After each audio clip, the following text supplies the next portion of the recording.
First of all, before I ask about the game, how are you physically right now? Good. I'm ready to go. Was able to play every play, so physically I'm good. What the inconsistency with the run game today? What do you attribute that to? I think it's just that they made more plays than we did, and we just have to really work on being more consistent and technique and things like that, and playing smart and being physical, and just overall just put a little more emphasis on trying to establish the run, and that comes with being physical and having technique and stuff like that. How tough is it to see these playmakers go down one after the other? Yeah, my heart hurts for him. I know what that's like, unfortunately, but I'm sure we'll get him back soon. So just prayers go out to him. But that's just a part of the game, unfortunately.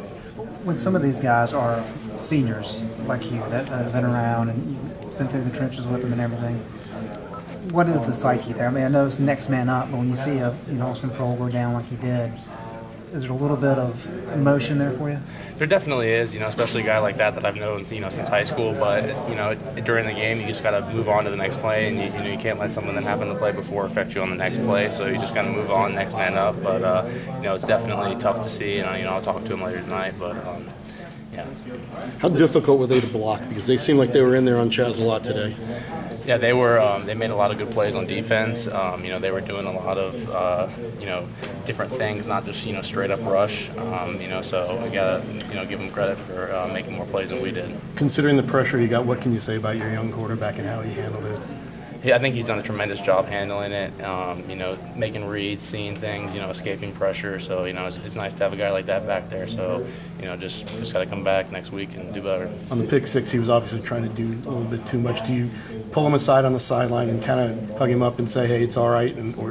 How do you? Well, honestly, I didn't really see that. I was turned this way, so I'm not even sure really what happened. But stuff like that, then yeah, you do. But I'm sure he made the best decision that he could see at the time. With crazy chaos going around, so that's all you can do. But I guess the question is he the kind of guy who you need to kind of give encouragement, or is it one of those things where it's next play already?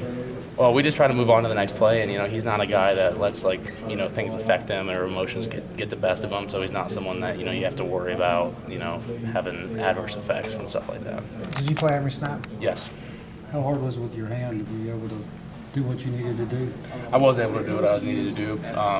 It's just a little bit of a different thing. Just got a little bit of different tape job, but that's just part of the game, and it's something that when you played football for a long time, you just kind of get used to and just have to adapt to. And luckily, I was able to do a little practice this week to kind of get used to it.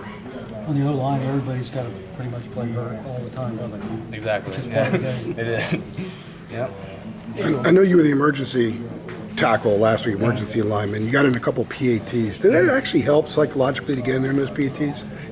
It might have a little bit. It was good that I ended up being able to do that, because if I hadn't, then we would have been in trouble on field goal, because we just kind of were running out of guys. But it might have helped a little bit. But really, I think just being able to get reps in practice makes a difference.